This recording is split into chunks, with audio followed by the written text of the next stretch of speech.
기독교 신앙은 단순하지만 매우 오묘한 특징이 있습니다. 예를 들어서 하나님께서 당신을 사랑하십니다.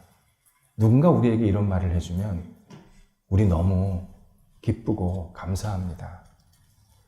전능하신 하나님께서, 위대하신 하나님께서 나같이 작디 작은 사람을 아시고 사랑하신다라는 말을 들으면 마음이 벅차고 든든하고 내가 세상에서 조금 힘든 일이 있어도 얼마든지 이겨낼 수 있습니다.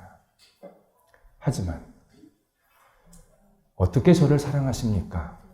묻는다면 그 대답이 굉장히 길어집니다.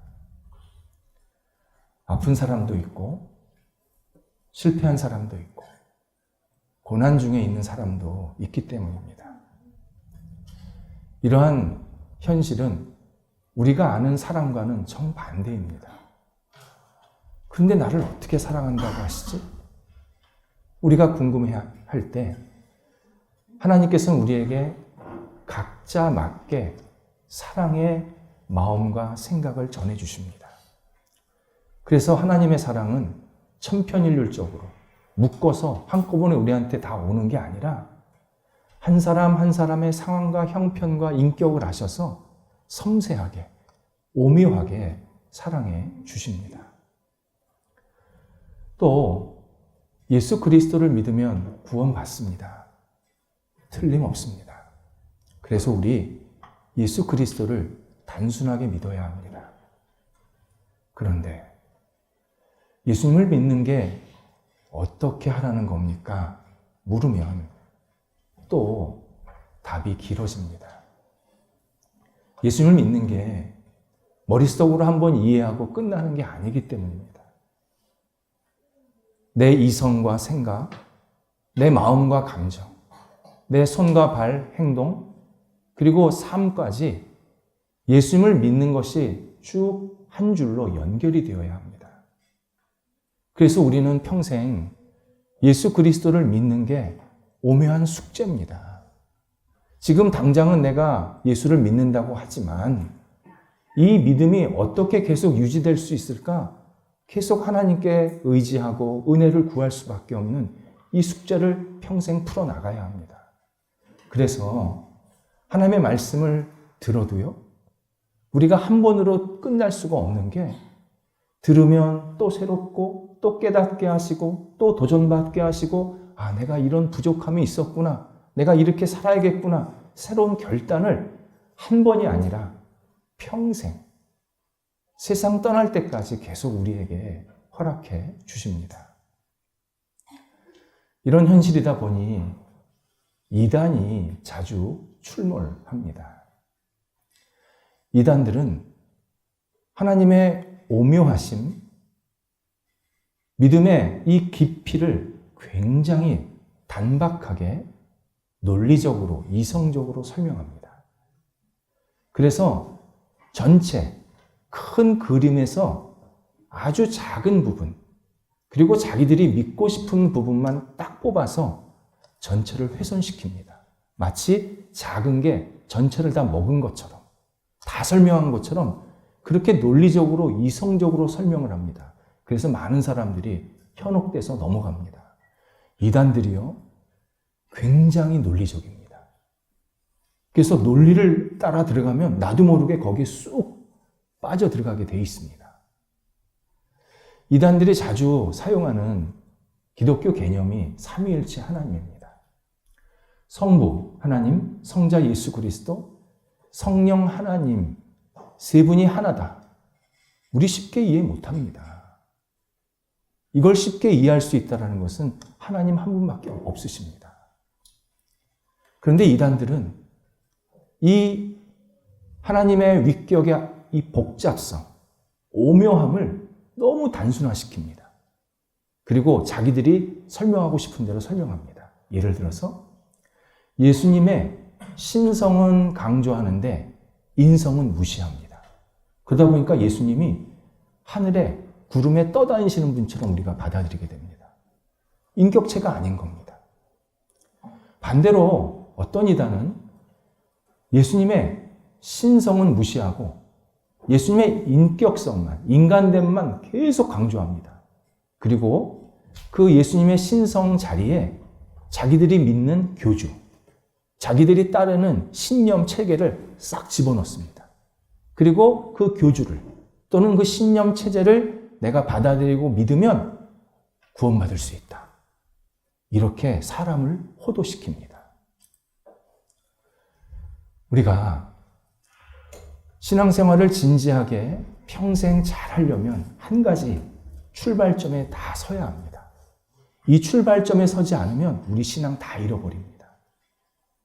나는 하나님을 제대로 알 수 없다. 이 사실만 붙잡아도요, 그 사람 평생 겸손하게 신앙생활 잘합니다. 근데 누가 내가 하나님 설명해 줄게. 내가 하나님 잘 알아. 내가 하나님 체험했어. 누가 우리한테 그렇게 다가온다 그러면 빨리 그 자리를 벗어나셔야 합니다. 절대 올바른 하나님이 아닙니다. 자기가 믿고 싶은 하나님을 남한테 강요하는 겁니다. 쇠뇌하는 겁니다. 그리고 그분은 진짜 하나님이 아닙니다. 진짜 하나님은 우리가 다 알 수가 없습니다. 대신 하나님께서 우리가 하나님을 알 수 있도록 주신 중요한 통로가 있는데 그게 성경입니다.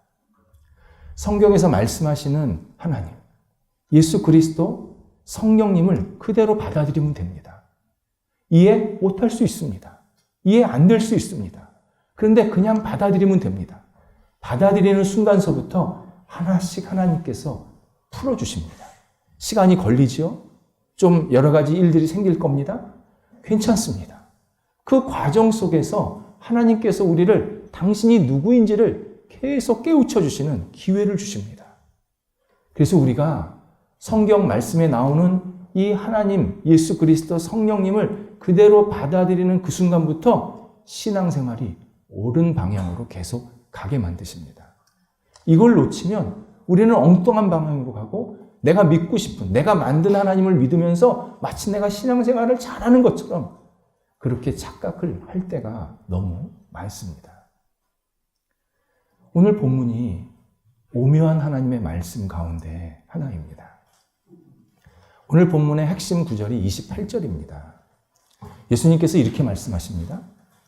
나는 아버지에게서 나와 세상에 왔고 다시 세상을 떠나 아버지에게로 간다. 이 네 동사, 나와서 왔고 떠나서 간다. 굉장히 깊은 의미가 있는 내용입니다.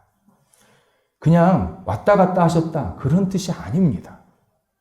이 나와서 왔고 떠나서 가신다라는 이 말씀이 엄청난 깊은 의미를 담기고 있는 그런 핵심 동사고 내용입니다. 여기에 예수님께서 우리들에게 말씀하시려고 하는 아주 중요한 중점적인 내용이 들어가 있습니다. 예수님께서 지금 사람들에게 고난받고 채찍맞고 그리고 십자가에 죽으시러 떠나는 과정 속에 계시는 겁니다. 제자들도 이 사실을 알았습니다. 이때 예수님께서 내가 하나님에게서 왔고 하나님께로 간다 말씀하시니까 제자들이 당황한 겁니다. 예수님, 당신이 하나님께로부터 왔고 하나님께로 가시는데 왜 사람한테 고난받으십니까? 왜 내가 십자가 져야 된다고 말씀하십니까? 왜 내가 사람들의 채찍을 맞아야 된다고 말씀하십니까? 그거 우리 상식이랑은 다릅니다. 하나님께서 오셨고 하나님께로부터 오셨고 하나님께로 가면 그 얼마나 존귀한 분인데 왜 사람한테 그렇게 미움을 받으십니까? 이렇게 받아들일 수 없는, 이해할 수 없는 말씀을 하신 겁니다. 이때 제자들이 믿음의 진보를 보여주고 있습니다. 30절에서 우리가 예수님이 하나님께로부터 오신 것을 믿나이다. 제자들의 믿음이 조금 자랐습니다. 이전만 해도 이렇게 고백 못했습니다. 근데 제자들이 어느 순간 믿음의 씨앗이 조금씩 자라서 예수님의 말씀을 받아들인 겁니다. 아직 다 받아들이지 못한 겁니다. 하나만 받아들인 겁니다. 예수님께서 하나님으로부터 와서 가신다고 할 때 하나님께로 가신다는 것은 아직 제자들이 고백을 못했고, 오신 것만, 하나님으로부터 오셨습니다, 이것만 지금 반쪽만 고백을 했지만 이것 자체가 제자들에게는 굉장한 신앙의 성숙과 한 단계 나아간 모습을 우리들에게 알게 하십니다. 제자들이 예수님과 계속 만나서 대화하고 또 예수님과 질문하고 또 예수님의 말씀을 듣고 또 듣다 보니까 어느새 믿음이 싹 올라온 겁니다. 믿음이 자란 겁니다. 그래서 예수님이 하나님으로부터 오셨습니다, 고백을 하게 되었습니다. 이건 지금 우리 신앙생활할 때 굉장히 중요한 삶의 신앙의 모습입니다. 우리 신앙 한 번에 믿음이 커지지 않습니다. 내가 단기간 내에 막 열심히 최선을 다하고 내가 예수님 잘 믿겠습니다, 막 집중하고 그런다고 해서 믿음이 한꺼번에 확 자라지 않습니다. 내가 처음에, 우리 교인들이 새가족들이 많으신데요, 처음에 말씀이 잘 안 들릴 겁니다. 무슨 말이지? 이해가 안 되네. 난 저걸 못 받아들이겠어. 저거 나랑 좀 다른 생각이야. 그런데요, 말씀을 듣다 보면 어느새 그게 들립니다. 이해가 됩니다. 아, 그런 뜻이었군요. 그런 말씀이었군요. 내가 지금은, 그때는 몰랐는데 지금은 내가 어느 정도 그를 수용하고 인정하게 되었습니다. 그게 믿음이 자란 겁니다. 그 믿음이 계속 자라가야 된다는 거죠. 그래서 신앙생활을 한 번에, 두 번에 끝날 수가 없고 평생을 지속해서 담아야 어느 순간서부터 내가 계속 믿음의 성숙과 발전을 이루고 있음을 하나님께서 깨닫게 만드십니다. 먼저 예수님께서 말씀하신 이 내용 가운데 아버지에게서 나와 라고 하실 때 이 에게서라를 한번 생각을 해야 합니다. 에게서는 자리, 장소의 의미가 아닙니다. 예를 들어서 나는 아버지와 어머니에게서 나서 지금 세상에 살고 있습니다 라고 내가 말한다면 나는 아버지와 어머니의 성격을 닮아서 지금 이 땅을 살고 있는 한 인격체입니다, 인간입니다, 그렇게 표현하는 거 아닙니까? 그죠? 에게서가 그겁니다. 예수님께서 하나님과 본질을 공유하고 계신다는 겁니다. 하나님과 당신이 분리될 수 없다는 겁니다. 그래서 오늘 본문이요, 하나님과 예수 그리스도가 한 분이심을 다시 한번 우리에게 알려주시는 내용입니다. 에게서라는 이 작은 단어 하나를 가지고 내가 하나님과 하나다, 본질상 구분될 수가 없다, 분명하게 우리에게 선포해 주시는 내용입니다. 하나님의 본성. 여러분, 하나님 그러면 뭘 제일 먼저 생각하십니까? 첫 번째 생각할 게 영원성입니다. 영원성. 왜냐하면 지금 우리 세상에 존재하는 모든 것의 근원이 하나님께서 나왔기 때문입니다. 그래서 우리는 하나님을 생각할 때 첫 번째로 영원하신 분, 영원한 존재를 반드시 받아들여야 합니다. 하나님께서 구약 성경에서 처음으로 당신이 누구인지를 알려주시는 장면이 출애굽기 3장에 나옵니다. 이때 하나님께서 뭐라고 그러시냐면 나는 스스로 있는 존재다 말씀을 하십니다. 나는 스스로 있는 존재다. 나는 영원 전부터 영원까지 존재하는 그러한 존재다. 나를 누구도 만들지 않았다. 나는 원래부터 있었다. 그래서 중간에 세상을 만들었고, 그리고 언젠가 세상을 끝내고, 그리고 새하늘과 새 땅을 다시 너희들에게 줄 것이다. 우리들에게 계속 약속을 하고 계십니다. 하나님께서 영원 전부터 영원까지 계신다라는 이 사실은 우리가 절대 하나님 앞에서 숨을 수 없다. 숨길 수가 없다. 속일 수가 없다. 우리는 있는 그대로 다 하나님께 보여드릴 수밖에 없다. 이 사실을 우리가 늘 기억하면서 살아야 합니다. 그래서 예수님께서 지금 하나님의 속성을 얘기하실 때 나는 영원한 존재다. 너희들이 지금 나를 30년 조금 넘게 봤지만 나는 30년짜리 인생이 아니라 영원전부터 영원까지 존재하고 있는 영원한 존재다. 이 사실을 제자들에게 우리에게 알려주십니다. 예수님께서 영원한 존재라는 것 이미 몇 번 얘기하셨습니다. 예를 들어서 요한복음 6장에서 나는 하늘에서부터 내려왔다. 요한복음 8장에서는 나는 아브라함이 있기 전서부터 있었다. 다 예수님께서 영원한 존재라고 표현하신 겁니다. 그런데 당시 사람들이 못 알아들었습니다. 제자들 포함해서 당시 유대인들이 도대체 아브라함이 있기 전부터 있었다는 게 뭔 말이야? 하늘에서 내려왔다는 게 뭔 말이야? 저희 요셉의 아들 아니야? 목수 아니야? 그렇게밖에 이해를 못했던 겁니다. 일부 유대인들, 지도자들은요, 이걸 어렴풋이 알았습니다. 이렇게 생각한 겁니다. 아니, 그러면 우리가 알고 있는 한 영원한 존재는 하나님밖에 없는데 저 예수가 하나님과 같다는 건가? 그러면 저 예수가 지금 하나님을 모욕하고 있는 거 아니야? 모독하는 거 아니야? 그렇게 크게 오해해서 결국 예수님을 그 자리에서 돌로 쳐 죽이려고 했습니다. 이때 예수님께서 그 자리를 유유히 빠져나오십니다. 예수님께서 아직 세상을 떠날 때가 되시지 않았기 때문입니다. 뿐만 아니라 예수님이 마지막을 정리하실 때 돌에 맞아서 정리하시는 게 아니었습니다. 다른 계획이 있었습니다.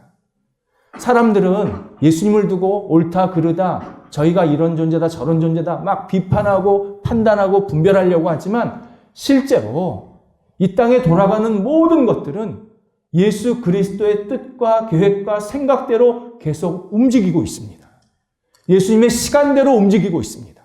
사람들이 아무리 예수님을 뭐라 그래도 예수님은 그 위에서 우리 인간 하나하나를 선하게 이끌어 가시면서 당신의 시간, 당신의 뜻을 이루시는 그러한 놀라운 역사를 지금도 하고 계십니다. 그걸 믿고 따르라고 우리에게 말씀하십니다. 두 번째, 28절에서 중요한 표현이요. 아버지에게서 나와 세상에 왔다. 나와 왔다. 이 두 동사입니다.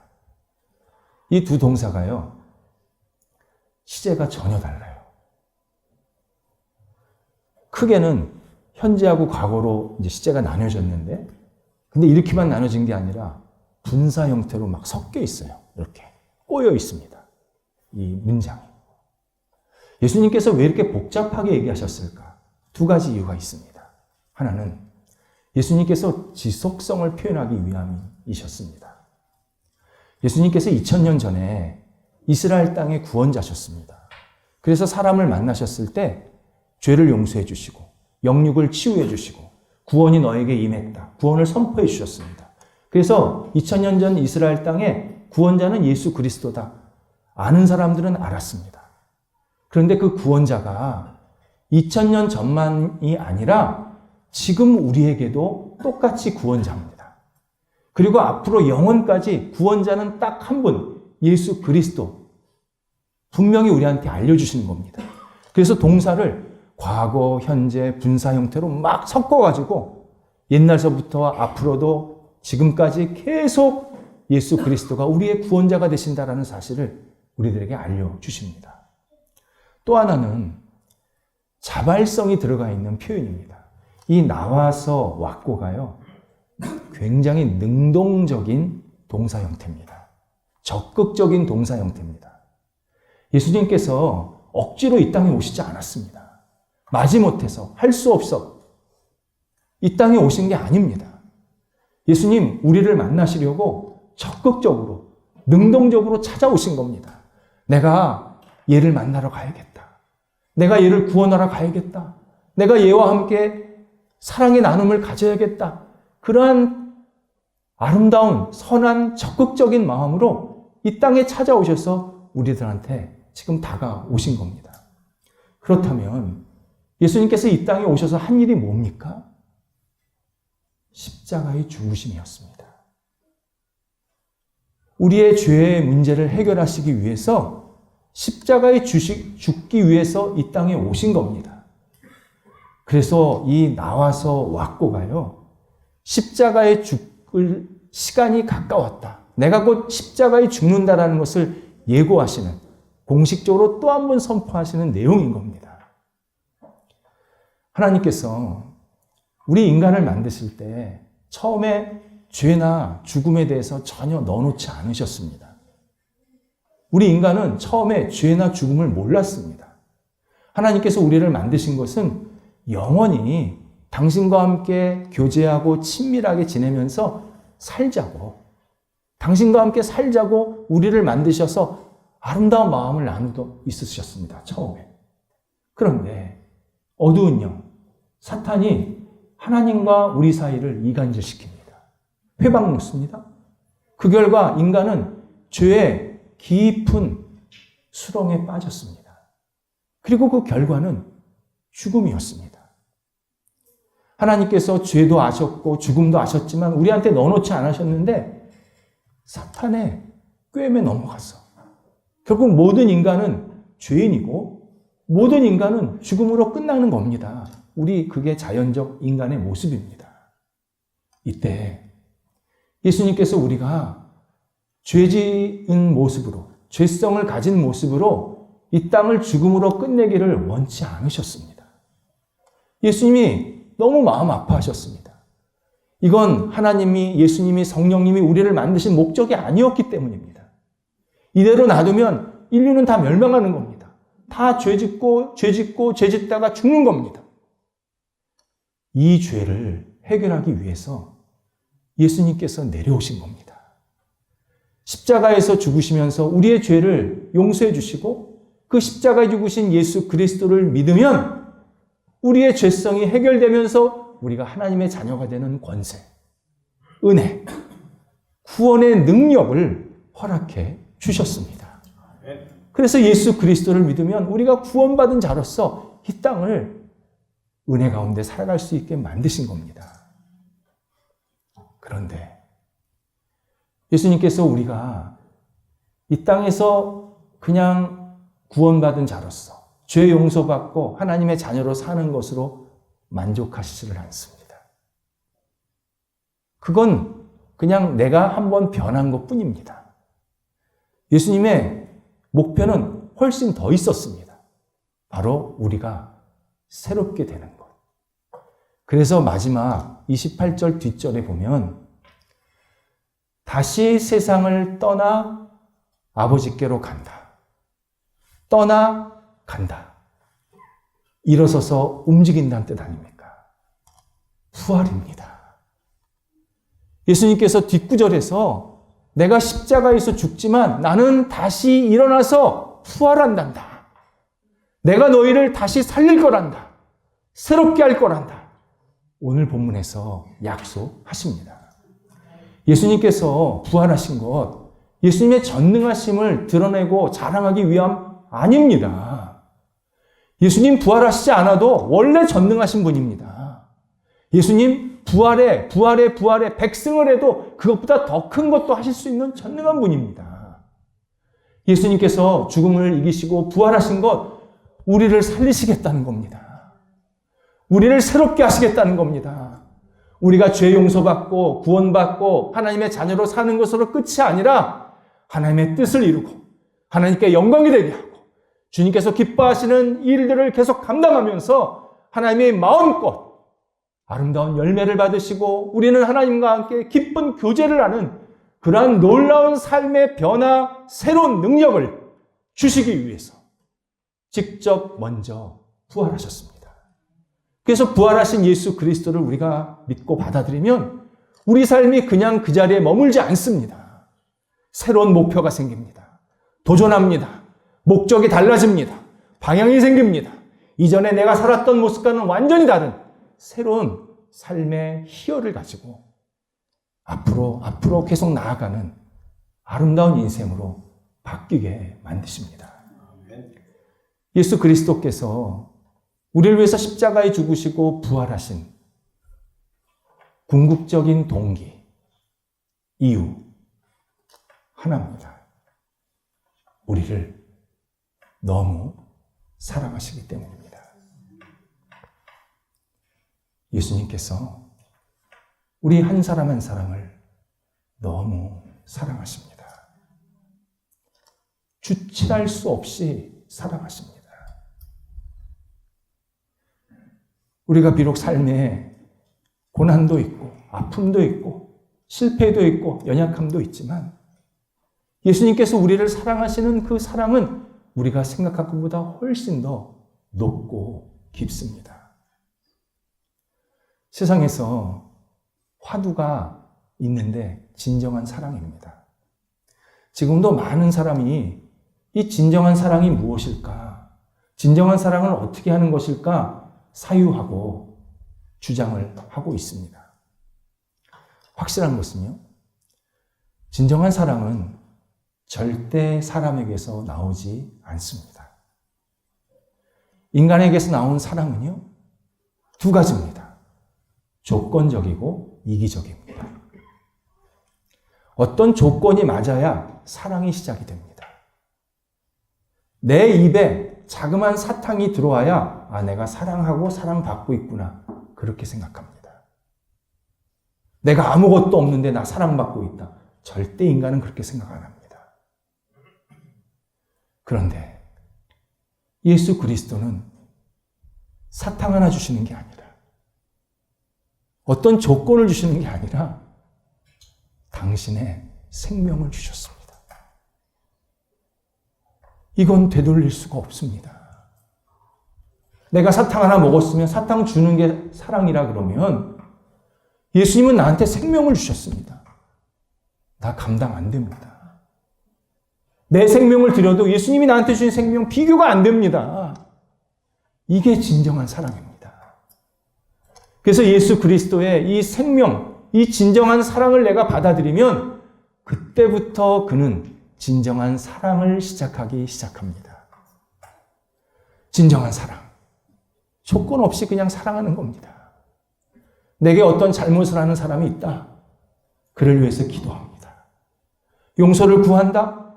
너그러운 마음으로 용서합니다. 내가 저 사람을 몰라도 축복합니다. 이해합니다. 회량하면서 더 넓은 차원에서 하나님의 사랑을 계속 확산해 나갑니다. 예수 그리스도의 진정한 사랑 받아들인 사람은요, 절대 사랑에 실패하지가 않습니다. 남들이 볼 때는 왜 저렇게 사랑하지? 참 어리석어. 아니요. 예수 그리스도의 그 진정한 사랑을 받았기 때문에 내가 주체할 수 없이 다른 사람을 진심으로 사랑하고 격려하고 축복하는 인생을 살게 만드십니다. 이 진정한 사랑이 내 친구 관계에서, 부부 관계에서, 부모 자녀 관계에서, 이웃 관계에서 계속 확산이 되게 하시는 이 놀라운 단총, 이것이 예수 그리스도의 십자가와 부활에서부터 시작이 됩니다. 예수님, 지금도 우리에게 십자가 위에서 부활하셔서 사랑하신다 고백하십니다. 내가 너를 내 생명을 주기까지 사랑한다. 내가 너를 다시 살리기 위해서 부활했단다. 내 안에 거하라. 내 안에 거하라. 우리에게 말씀하십니다. 우리가 이 예수 그리스도의 사랑의 고백을 듣고 올바르게 반응하기 시작하면 그때 그 사람의 인생은 최고의 복되고 은혜롭고 하나님이 기뻐하시는 놀라운 주의 백성의 삶이 되게 만드십니다. 기도하겠습니다. 하나님, 저희가 예수님을 믿을 수 있게 하신 것 감사합니다. 예수 그리스도 안에서 저희들의 영혼이 자유하게 하시고 기쁘고 감사가 넘치게 하시며 하나님께 영광 돌리는 삶으로 날마다 앞을 향해 나아갈 수 있도록 인도하여 주시옵소서. 예수 그리스도 우리의 구원자이시여 저희를 사랑해 주셔서 감사하고 이 사랑이 더욱더 많은 사람들에게 우리 가정의 일터의 모임에 아름답게 전파되게 도와주셔서 예수 그리스도의 능력이 저희를 통해서 온 세상에 펼쳐질 수 있도록 인도하여 주시옵소서. 예수님의 이름으로 기도드립니다. 아멘.